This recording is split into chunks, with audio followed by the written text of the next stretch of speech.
Hello, Bacho. Let us read this given question.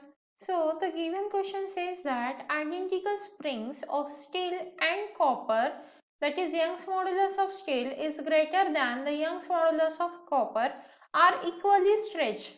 तो देखिए बच्चों, यहाँ पे हमें क्या बताया जा रहा है, हमारे पास दो स्प्रिंग है, एक स्टील से बनी हुई है और एक कॉपर से बनी हुई है।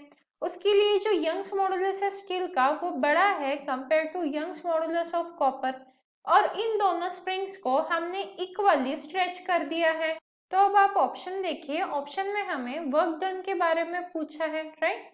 तो हम यहाँ पे वर्क डन डिस्कस कर लेते हैं। अब वर्क डन का फॉर्मूला क्या होता है, वर्क डन होता है हमारा half into force into elongation इन दी वायर और स्प्रिंग, ठीक है।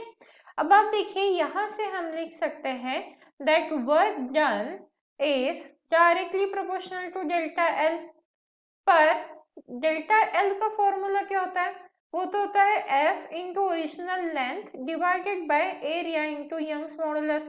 मतलब हम लिख सकते हैं delta L is inversely proportional to Young's modulus. So overall हम लिख सकते हैं work done is directly proportional to elongation, but elongation is inversely proportional to Young's modulus. इसी का मतलब क्या हो जाएगा, वर्क डन क्या है, inversely proportional to Young's modulus है, राइट।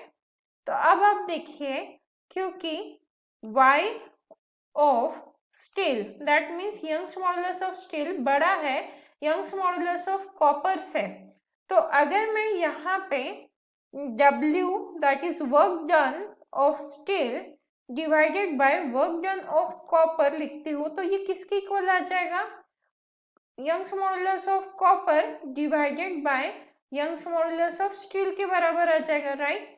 तो क्योंकि हमारा यंग्स मॉडुलस ऑफ स्टील बड़ा है compare to Young's modulus of copper, तो इसीलिए work done on steel will be less than compare to work done of copper, right.